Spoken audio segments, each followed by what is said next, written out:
Hello বন্ধুগণ, আমি এসেছি আবার একটা নতুন ভিডিও নিয়ে। এই ভিডিওটার টপিক হচ্ছে ই রিক্সা ফুল ওয়ারিং, ফুল ডিটেলস।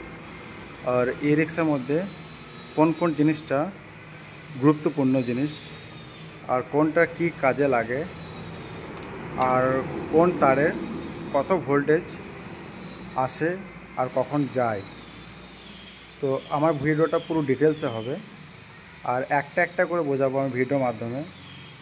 মোটরের তারে কোনটাতে কত ভোল্টেজ আসে, কোনটাতে কি আউটপুট হয়, ওয়ারিং তারে, মিটারে, 8mm ওয়ারিংয়ে, হর্নে, কনভার্টারে এবং কন্ট্রোলারে সমস্ত ডিটেলসে আমি ভিডিওটা বানাবো। কিন্তু ভিডিওটা হবে আমার হিন্দিতে। তার কারণ হচ্ছে আমি চাই যেন আমাদের ভারতবর্ষে সবাই যেন আমার ভিডিওটা দেখে এবং সবাই যেন কিছু জ্ঞান অর্জন করতে পারে। তো এখন আমি এই ভিডিওটা বাংলাতে বানাচ্ছি, কিন্তু পার্ট বাই পার্ট যখন ভিডিওটা আসবে, কন্ট্রোলারে একটা পার্ট ভিডিও আসবে, সেটা হিন্দিতে হবে। ওয়ারিংয়ে একটা পার্ট ভিডিও আসবে, সেটা হিন্দিতে হবে। মোটর একটা আসবে, সেটা হিন্দিতে হবে। মিটারে যেটা আসবে সেটা হিন্দিতে হবে। শুধু এটা আমি ডিটেলসে বলবো যে কি কি লাগে, এটা বাংলাতে বলবো, বাকিগুলো কিন্তু হিন্দিতে আসবে ভিডিওগুলো। তো ই রিক্সা মেন ইম্পর্টেন্ট যে জিনিসটা হচ্ছে সেটা হচ্ছে ব্যাটারি। আর ই রিক্সাতে সাধারণত আমরা জানি যে 4টে ব্যাটারি লাগে, কারণ ই রিক্সা 48 ভোল্টে চলে, আর একটা ব্যাটারি 12 ভোল্ট করে হয়। তো 4টে ব্যাটারি সিরিজ কানেকশন থাকে, তার জন্য ওটা 48 ভোল্ট হয়। এবার কোনো কোনো টোটো বেশি ওভারলোডের জন্যে, যেগুলো বেশি লোড বয় বা মাল বয়, তো তেনারা কী করেন, ওটা 4টে জায়গায় 5টা ব্যাটারি ইউজ করেন। তো তার জন্য ওটা আরও বেশি হয়ে যায় লোডটার জন্যে। ই রিক্সা মেন ইম্পর্ট্যান্ট জিনিস যেটা হচ্ছে সেটা হচ্ছে ব্যাটারি। ব্যাটারি আমার কাছে এখন নেই, তো ব্যাটারি ব্যাপারটা আমি বলে রাখি। ব্যাটারি টোটোতে সাধারণত 4টে ব্যাটারি হয় 48 ভোল্ট, 48 ভোল্ট হওয়ার জন্য। আর যে টোটোগুলো মাল বয় বা একটু ওভারলোড নেই, তাদের জন্যে 5টা ব্যাটারি থাকে, তো সেটা হচ্ছে 60 ভোল্ট হয়ে যায় তখন। আর সাধারণত বেশিরভাগই 4টে ব্যাটারি হয়। আজকে আমি দেখাবো যে কোন কোন জিনিসটা বেশি ইম্পর্টেন্ট, যেটা না থাকলে হয় না, টোটো চলেই না। তার মধ্যে হচ্ছে ব্যাটারি, তারপর হচ্ছে কন্ট্রোলার, আর হচ্ছে মোটর। আর ওয়ারিংয়ে প্রবলেম হলেও মোটামুটি ডাইরেক্ট করে চালানো যায়, কিন্তু এই কোটা জিনিস ভালো থাকতেই হবে: কন্ট্রোলার, ব্যাটারি আর মোটর। এগুলো বাকি হর্ন, ফ্লাশার এগুলো না থাকলে হয়তো আপনার লাইটটা জ্বলবে না, বা হয়তো ব্যাকে মিউজিকটা বাজবে না, এগুলো প্রবলেম হয়। কিন্তু বাকি মেন ইম্পর্টেন্ট যেটা বললাম, কন্ট্রোলার, ওয়ারিংটা ধরে নিতে পারেন। আর ওয়ারিংটা যদিও বা কোনো শর্ট সার্কিট হয় তো ডাইরেক্ট করে চালানো যায়, কিন্তু মোটর, কন্ট্রোলার আর ব্যাটারি এইগুলোটা লাগবেই। তো টোটোতে যে মেন ইম্পর্ট্যান্ট জিনিস যেগুলো আরও আছে সেগুলো আমি পুরো ডিটেলসে দেখাচ্ছি।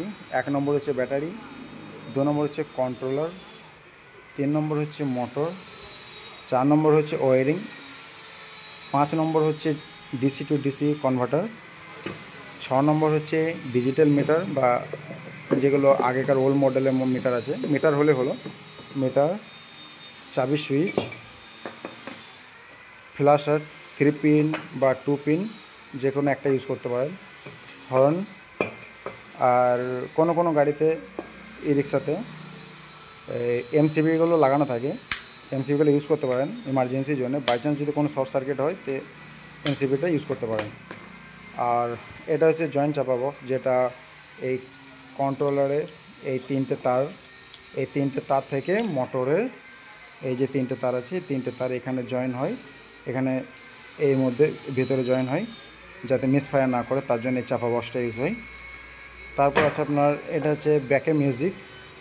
যখন ব্যাক গিয়ার লাগাবেন বা ব্যাকে যাবেন, তখন এই মিউজিকটা সাউন্ড দেয়, মানে বোঝা যায় যে আমার ব্যাকে হয়েছে।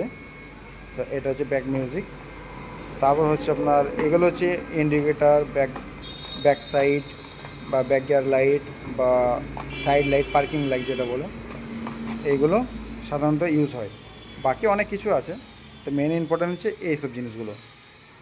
তো এগুলো আমি পুরো পার্ট টু পার্ট ভিডিও আমি নিয়ে আসবো, হিন্দিতে নিয়ে আসবো। কোন তারে মোটর, এই কন্ট্রোলারে কোন তারে কী কাজ, কত ভোল্টেজ থাকে, কোন টাইমে থাকে, তো সব আমি ডিটেলসে দেখাবো। আর ওয়ারিংও দেখাবো ফুল ডিটেলস। ওয়ারিং দুরকম হয়, একটা হচ্ছে সামনে কন্ট্রোলওয়ালা, এটা হচ্ছে সামনে কন্ট্রোলওয়ালা, যেটা 8 mm তারও থাকে ভিতরে। আর এটা হচ্ছে পিছনে কন্ট্রোলওয়ালা, এটাতে কোনো 8 mm তার থাকে না। আর মোটরের ব্যাপারও দেখাবো, মোটরে কোন তারটা কী কাজ, হল সেন্সারের কী কাজ, এগুলো ডিটেলসে দেখাবো।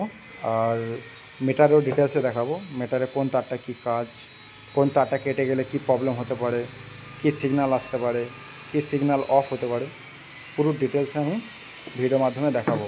কিন্তু ভিডিওগুলো হিন্দিতে আসবে, আর আমি হিন্দিতে খুব একটা ভালো বলতে পারি না, তো যদি কোনো ভুল হয় তো আপনারা ওটা ক্ষমা করে দেবেন।